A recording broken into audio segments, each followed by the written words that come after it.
শুভ সকাল, সুপ্রভাত, very good morning to everyone. আজকের আমাদের এশিয়ান টেলিভিশনের সকালের প্রথম লাইভ অনুষ্ঠানে আপনাদেরকে প্রথমবার আমন্ত্রণ জানাচ্ছি। আপনাদের এমসি ইমতু রাতিশ। আজ সারাদিন কি কি থাকছে সব জানাবো। আর জানেন আমাদের নিয়মিত আয়োজনে একজন অতিথি হিসেবে থাকেন। এই যে এত কথা বলছি সেই অনুষ্ঠানের নামটাও তো বলতে হবে না। এশিয়ান টেক্সটাইল মিলস লিমিটেড নিবেদিত এশিয়ান তারকার আড্ডা অনুষ্ঠানে আপনাদের স্বাগত জানাচ্ছি। আজ অতিথি হিসেবে আমাদের মাঝে আছেন অভিনেত্রী, ভেরি সুইট তুমি দেখতে, খুব ভালো, এমিলা হক। কথা বলি। Hello, hi, good morning. Good morning. খুব টেনশনে ছিলে না ঠিকঠাক মতো আসতে পারবে কিনা?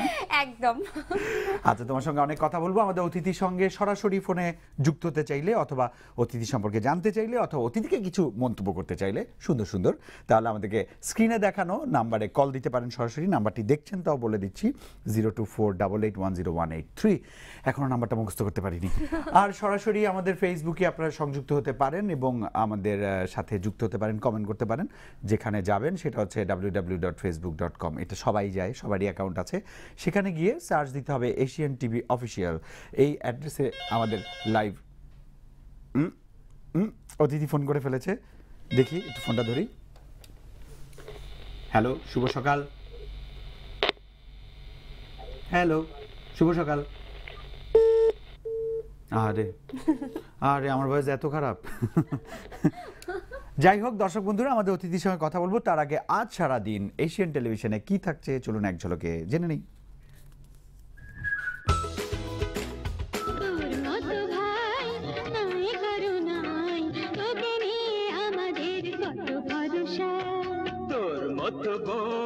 চাঁদেরই মতন গজনের ভাগে মেলে সহসা। বাংলা সিনেমা দেখবেন আজ বেলা 11টায়।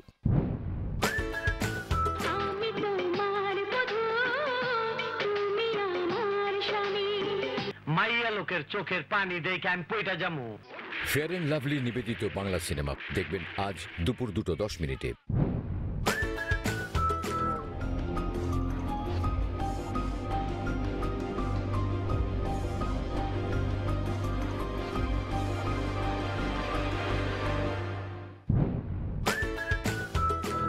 নিটল টাটা টেবিলটাকে আপনাদের স্বাগত জানাচ্ছি। আমি বেলাল হোসেন। 10টি নেতার ভিতরে একটি নেতা সে কে? মাননীয় প্রধানমন্ত্রী শেখ হাসিনা। নিটল টাটা টেবিল টক দেখবেন আজ সন্ধ্যে 7টায়।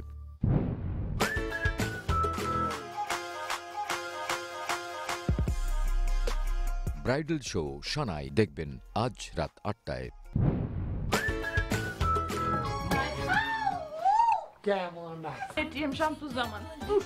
ধারাবাহিক নাটক জোরজার মুল্লুকতার দেখবেন আজ রাত 8:30।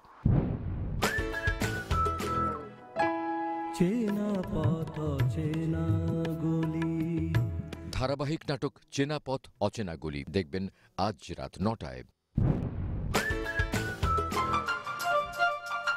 ভালো লাগা তখনই হয় যখন ল্যাপটপ জিনিসটা থাকে। ধারাবাহিক নাটক বেশি কথা কাজ কম দেখবেন আজ রাত 10টায়।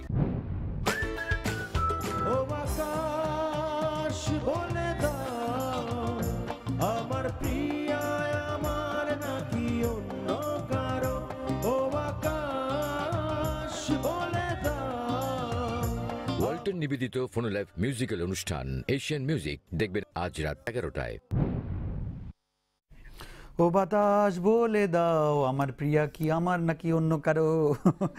সো আজকে সারাদিন অনেক অনেক দারুণ দারুণ সুন্দর সুন্দর বর্ণিল আয়োজন আছে। নাটক আছে, টক শো আছে, বিউটি লাইফস্টাইল শো আছে, মিউজিক্যাল শো আছে। আশা করি থাকবেন সারাদিন। যেখানেই থাকুন এশিয়ান টেলিভিশনের সঙ্গেই থাকুন এবং দেখুন আপনাদের জন্য আয়োজন করা এত এত সব অনুষ্ঠান। আমিলা, তুমিও তো একটা নাটকে আছো এশিয়ান টেলিভিশনের। তোমাকে নিয়ে তো মহা ঝামেলায় পড়ে গেলাম। নাটকটার নাম কি বলো তো? মহাঝামেলা। বাহ, মিলে গেল আমাদের। আচ্ছা, মহাঝামেলায় আর কারা কারা আছেন? মহাঝামেলায় আমাদের ফ্যামিলির কথা যদি বলি, ডক্টর এজাজ ভাইয়া আছে, তারপরে আমাদের নাজনীন আপু আছে, তারপরে রিমি করিম আছে, আমি আছি, একটা ছোট মেয়ে আছে, ওর নামটা এই মুহূর্তে মনে করতে পারছি না, ওর ক্যারেক্টার নাম হচ্ছে ইলা। আর হচ্ছে মৌসুমী হামিদ আপু আছেন, মিসাব্বির ভাইয়া আছেন, তানিয়া বৃষ্টি আছে। তুমি বলো না যে কে কে নেই, তাহলে মনে হয় লিস্ট শর্ট হ্যাঁ হবে। আসলে এত বলা তো পসিবল না। আচ্ছা, মহাঝামেলা এটা তো অতি সম্প্রতি এশিয়ান টেলিভিশনে অন এয়ার শুরু হয়েছে এবং আমরা ভীষণ ফিডব্যাক পাই দর্শকদের যে খুব পছন্দ করছেন এবং এত এত স্টার তোমরা সবাই আছো, সবাই মিলে একটা টিম ওয়ার্ক দিচ্ছ, ভালো একটা পারফরমেন্স আমরা দেখতে পাচ্ছি অন স্ক্রিন। তোমার কেমন লাগছে শুটিংটায়? তুমি আমাকে অফ স্ক্রিনে বলছিলে যে তোমার ভীষণ ভালো লাগে শুটিং করতে, সো শুটিং এর কিছু মজার স্মৃতি যদি থাকে তোমার কেমন লাগে, তোমার অনুভূতিটা জানাও। মজার স্মৃতি বলতে আমাদের ফ্যামিলির যখন শুটিং থাকে, আমাদের ফ্যামিলি বেস করে যেদিন কাজ করা হয় ওই দিন তো একটা আনন্দের বিষয় থাকে, যেমন ডক্টর এজাজ ভাইয়া থাকলে তো সেখানে কোনো খুবই মজার কথাই মানুষ, নাই। হ্যাঁ। আর সবচেয়ে বড় কথা হচ্ছে যে আমাদের সিনগুলো যখন হয় এগুলো হচ্ছে ভীষণ মজার, তো এটা আমরা দুজন এনজয় করে কাজ করি। যেমন রিমি আর আমি অল টাইম একটা করে শট দেই, আর আমাদের হাসির ঠেলায় কেউ শট নিতে পারে না, দেখা গেছে যে ওরাও মানে ওইটাতে মিলে যায়, এই তোরা দুষ্টুমি করতেছিস চল চল। জীবনদা আমাদের অ্যাসিস্ট্যান্ট ডিরেক্টর যিনি, আর কায়সার ভাই তো আমাদের ডিরেক্টর, উনিও পুরো বিরক্ত হয়ে যায় আমাদের জন্য। আচ্ছা আচ্ছা আচ্ছা, তোমার মহাঝামেলা তোমার চরিত্রটা কেমন বলো? আমার চরিত্রটা হচ্ছে ঢঙ্গি একটা মেয়ে। হ্যাঁ, আর তো মানে তোমার তো আর কষ্ট হচ্ছে না শুটিং করতে? না একদম না, আমার ভীষণ পছন্দ, মানে এই টাইপের ক্যারেক্টার করতে আমি খুব এনজয় করি। না আমি বলছি তো তুমি এমনি তো রিয়েল লাইফে ঢঙ্গি, সো তোমার অ্যাক্টিং করতে কি বেশি কষ্ট? না মোটেও না, অতটা ঢঙ্গি না। আচ্ছা, কিন্তু যাই হোক ক্যারেক্টারটা খুব ভালো লাগছে প্লে করার পরে। আর আমার ক্যারেক্টারটা হচ্ছে আমি বড় বোনকে খুব ফলো করি, আর বড় বোনের কিছু হোক এটা আমি পছন্দ করি না, মানে ওর যা হবে না হবে আমার যাই হোক, কিন্তু ওর কোনো খারাপ কিছু হওয়া যাবে না, খুব সাপোর্ট প্রচন্ড কেয়ারিং। হ্যাঁ কেয়ারিং, ইভেন তার পিছে পিছে থাকি, সে কি করলো না করলো যেখানে থাকবে আমি সেখানে, সে না খেলে আমিও খাবো না, মানে এমন বিষয়টা। আচ্ছা আচ্ছা, নাইস নাইস। আরো অনেক কিছু জানা আছে, তার আগে একটু অডিয়েন্সের কাছে যেতে হচ্ছে। মাই ডিয়ার ফ্রেন্ড, সময় হলো ছোট্ট একটা কমার্শিয়াল ব্রেকের, আমাদের সাথে থাকুন, দেখাবে।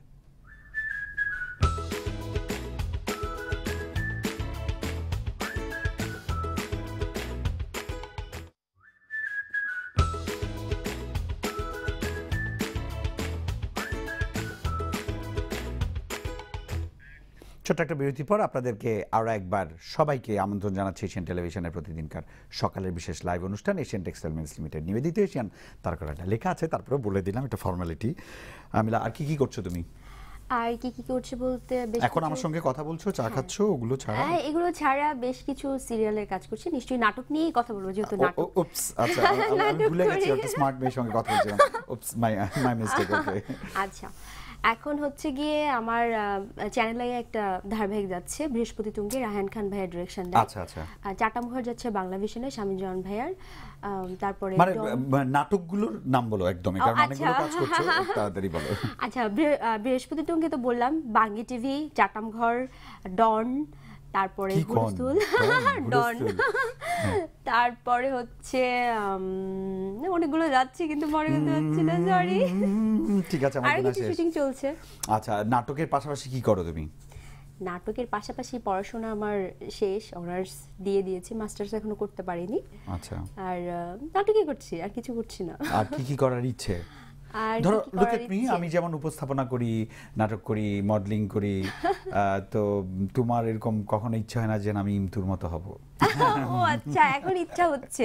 একটু আগে বলছিলাম যে ইস আমি যদি ইমতু হতাম, তার নিশ্চয়ই আমার জন্য বেশি বেশি কল আসতো।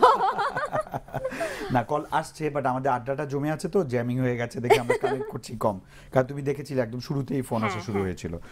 তো যাই হোক, নাটকটাকে তুমি পেশা হিসেবে নিয়েছো না নেশা হিসেবে নিয়েছো? পেশা হিসেবে। উফ, শুভ সকাল। আমি একটু কথা বলতে চাই। না, একটু না, পুরোই বলতে পারেন। আপনি কে বলছেন, কোত্থেকে বলছেন? হ্যাঁ, আসসালামু আলাইকুম, আমি সাভার থেকে টুটুল বলতেছিলাম। ওয়ালাইকুম সালাম। সাভার থেকে টুটুল, মানে double-2-L, টুটুল।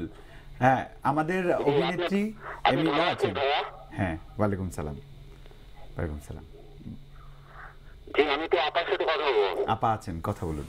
জি ভাইয়া বলেন। হ্যাঁ আপা, আসসালামু আলাইকুম, শুভ সকাল। আপনাকে খুব সুন্দর লাগতেছে, একটা প্রশ্ন থাকবে। জি অবশ্যই ভাইয়া, থ্যাংক ইউ, বলেন। প্রশ্নটা ছিল, আপনি কি চলচ্চিত্র করার কি কোনো ইচ্ছা আছে কিনা, এটা একটু আমাদের সাথে শেয়ার করুন প্লিজ। অবশ্যই অবশ্যই ভাইয়া, অবশ্যই জানাবো। হ্যাঁ, অনেক ধন্যবাদ টুটুল ভাই। আমি কথাটাই জিজ্ঞেস করছিলাম আসলে যে তোমার আর কোনো সেকশনে বা অন্য কিছু করার ইচ্ছে আছে কিনা।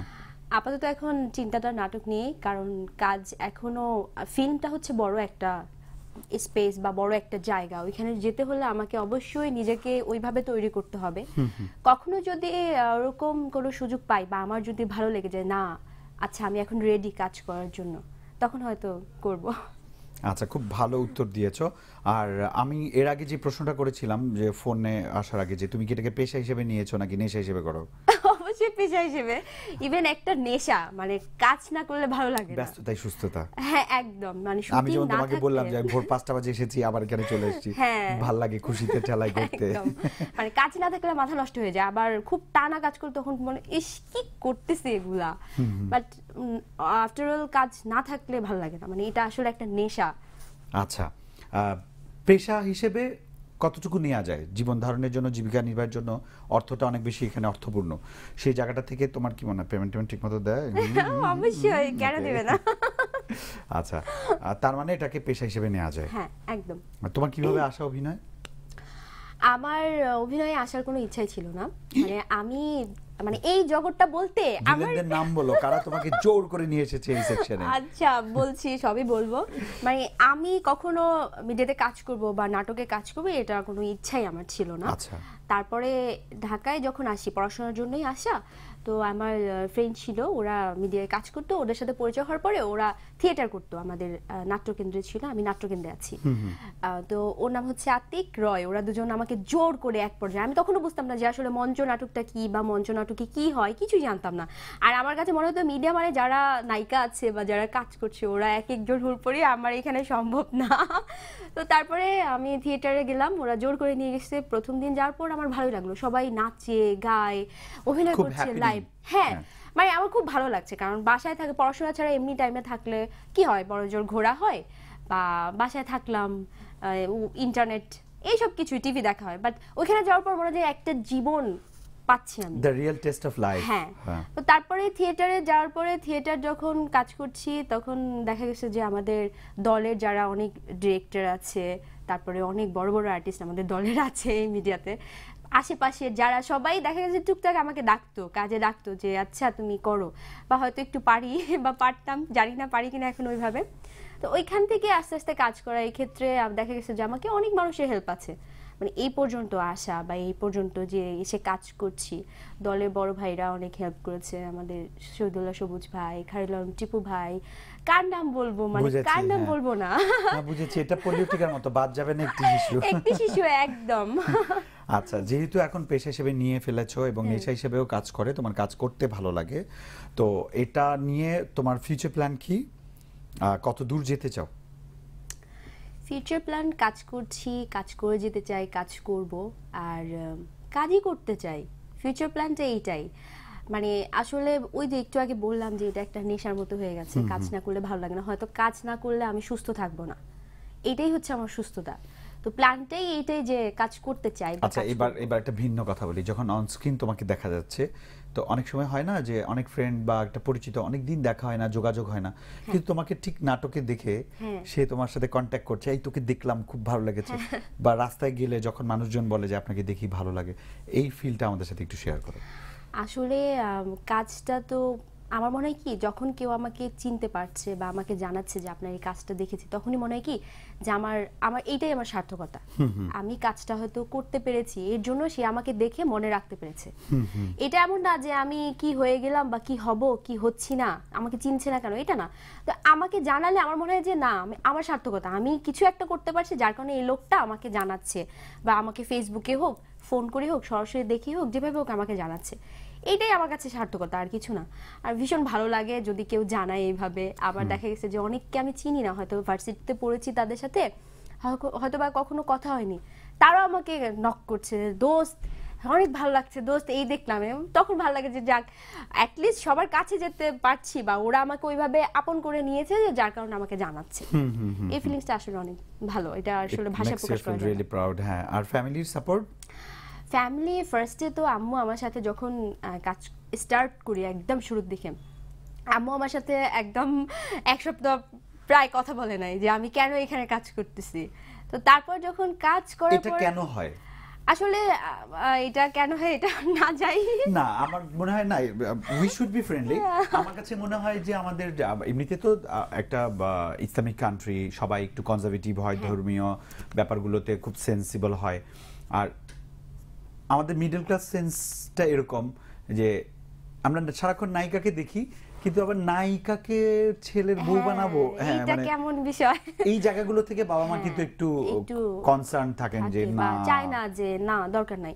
কিন্তু এখন মানে সবাই আমাকে সাপোর্ট করে, মানে সবাই, আম্মু থেকে শুরু করে কারণ এখন তো বুঝতে পারছেন আসলে কাজের জায়গাটা দেখছেন, মেয়ে কোথায় যাচ্ছে, কি কাজ করছে দেখছে। আর আমি তো প্রতিটা মুহূর্তে কি করছি, কার কাজ করছি, কার সেটে যাচ্ছি, প্রত্যেকটা মানে আম্মুকে ইনফরমেশন দিয়ে দেই। আপডেটটা থাকে। হ্যাঁ, আর সবচেয়ে বড় কথা হচ্ছে এখন ওরা যে সাপোর্ট করে, এই সাপোর্টটা আমাকে মেন্টালি ভাবে আরো সামনের দিকে যেতে, হ্যাঁ ফ্যামিলি সাপোর্টটা অনেক বড় এখানে আসলে এগিয়ে যাওয়ার জন্য। কারণ ফ্যামিলি যদি সাপোর্ট না করে আমি মানসিক ভাবে তো ঠিক থাকতে পারবো না। এইজন্য বাসা থেকে সাপোর্ট করে, আমার আত্মীয় স্বজন সবাই সাপোর্ট করে, এখন এইজন্য আরো ভালো লাগে বা আরো উৎসাহ নিয়ে কাজ করছি। সবাই সাপোর্ট করে তাহলে আর অ্যাক্টিং করার কি দরকার, ইলেকশনে দাঁড়িয়ে যাও।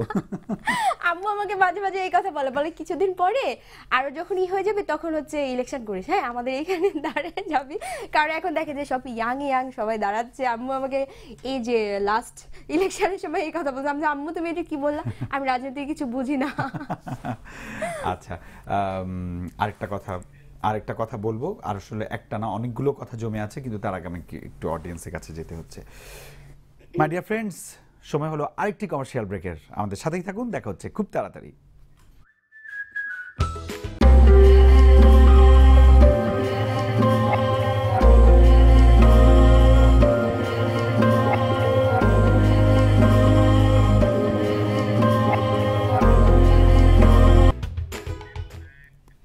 বিরতির পর আবারও স্বাগত জানাচ্ছি এশিয়ান টেক্সটাইল মিলস লিমিটেড নিবেদিত এশিয়ান তারকার আড্ডায়। আজ আমাদের মাঝে, আমাদের স্টুডিওতে, আমাদের লাইভ অনুষ্ঠানে অতিথি হয়ে আছেন অভিনেত্রী এমিলা হক। তার সঙ্গে আরেকটু কথা হক। আচ্ছা, বাংলাদেশে তোমার প্রিয় অভিনেত্রী অভিনেতাকে?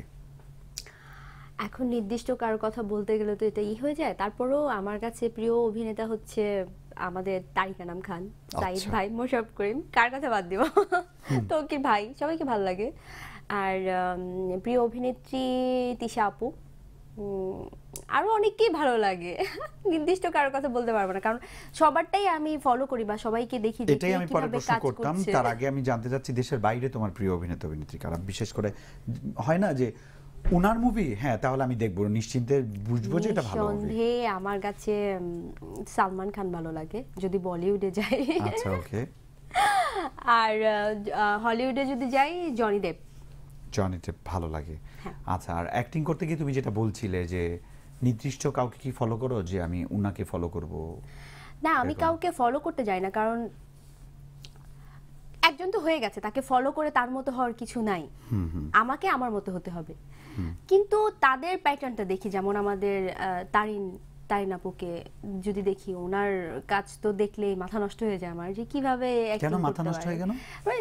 আপনি খেয়াল করবেন যে কিভাবে এটা করলো, বা প্রতিটা যেমন শমিকা কায়সার আপু, তারপরে এনার যারা গুণীজন বড় আছে, বিপাশা হায়াত, তো এনাদের কাজগুলো দেখলে আমি অবাক হয়ে যাই যে এত সুন্দর করে অবাক হতে পারো। মাথা যদি নষ্ট হয় তাহলে এক কাজ করো, ফ্রিজে রাখতে পারো মাথাটা, নষ্ট হবে না। ওইটাই ট্রাই করে যে কিভাবে করলো এটা, এত সুন্দর করে অভিনয় করছে, এটা কি পারবো, কিভাবে সম্ভব।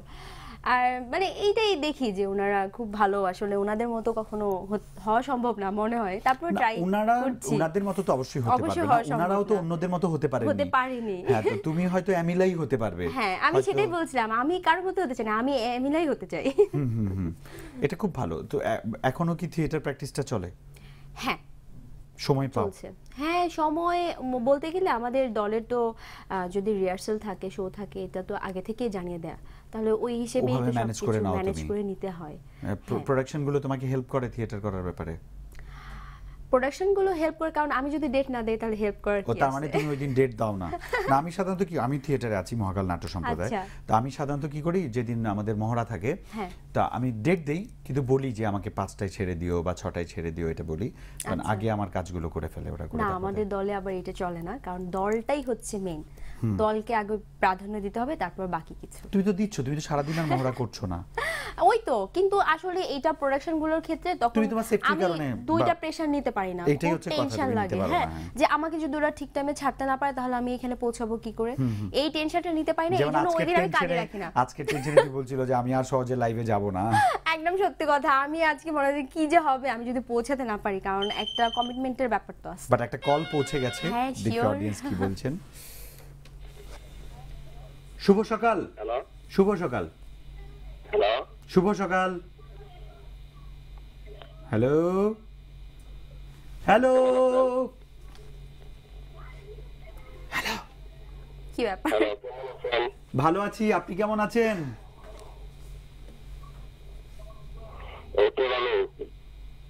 কোত্থেকে বলছেন, কে বলছেন? টাঙ্গাইল থেকে বলছি।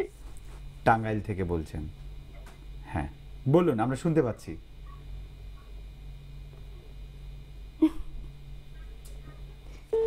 কলটা কেটে গেছে। দুঃখিত, আন্তরিকভাবে দুঃখিত। আপনি চেষ্টা করেছেন, আমরাও চেষ্টা করেছি আপনাকে কানেক্ট করে দিতে, বাট কপালের নাম গোপাল, কিছু করার নেই। তো যাই হোক, বর্তমান প্রেক্ষাপটে আমাদের ইন্ডাস্ট্রিটাকে তোমার কেমন মনে হয়? অনেকে তো বাইরের চ্যানেল দেখেন, দেশি চ্যানেল দেখতে ইচ্ছা না, তো তুমি খাদে দলে নিজের না, নাটক দেখো। অবশ্যই নিজের কাজ তো, নিজেদের কাজ তো দেখতেই হবে। আমি এটা বাসায় বলি, কারণ আম্মুরা হচ্ছে সবসময় স্টার প্লাস স্টার জলসা নিয়েই পড়ে থাকে। তো আমি সবসময় বলি, আম্মু তুমি আমাদের নাটক দেখো না কেন? আমি বাড়িতে গেলে তখন ওই কয়েকদিন কোনো স্টার জলসা স্টার প্লাস চলবে না। কিন্তু এখানে আমার একটা কথা আছে, এটা কেন হয় বলো? আসলে এটা হয় কেন, তাদের গল্পের একটা ধারাবাহিকতা আছে। মানে কোথা থেকে দেখলো, কি দেখলো না দেখলো, পরবর্তীতে কি হবে ওইটা নিয়ে আবার টেনশনও করতে পারে তারা। তো আমাদেরগুলো হয় কি, এত মানে অ্যাড যায় কোন দিক দিয়ে কোথায় যাচ্ছে না যাচ্ছে, মানে এটা আসলে ধারাবাহিকতাটা না থাকার কারণে এটা মানুষকে, বিশেষ করে মহিলাদেরকে ক্যাচ করে না। আর ওগুলো হচ্ছে কি, ওই নাটকগুলো আমি যেটা দেখে মনে হয়েছে আমার কাছে বা আম্মুদেরকে দেখে, মানে ওরা হচ্ছে সারাদিন ওটার টেনশন, আজকে ওর এইটা হবে, আজকে বলে দিবে আল্লাহ কি হয়ে গেছে, মনটা খুব খারাপ, ও আজকে মারা যাবে, আজকে মারা যাবে, হ্যাঁ, বা ইস কি যে হলো, মরে যাবে কি বাঁচবে, আসলে ব্যাপারগুলো বুঝতে পেরেছি হয়তো ধীরে ধীরে। তারপর বাংলাদেশে অনেক দর্শক, তুমি নিজেও কাজ করা বুঝি। যাই হোক, আমরা অনুষ্ঠানে একেবারে শেষ অংশে চলে এসেছি। তোমাকে অসংখ্য ধন্যবাদ আসার জন্য আমাদের অনুষ্ঠানে। জি, থ্যাংক ইউ। আপনাদের সবাইকে, এশিয়ান টিভির সাথে যারা আছেন আমাকে এখানে ইনভাইট করছেন তাদের সবাইকে ধন্যবাদ। আর আপনার সাথে গল্প করে অনেক ভালো লাগলো। অনেক ভালো লেগেছে, থ্যাংক ইউ সো মাচ।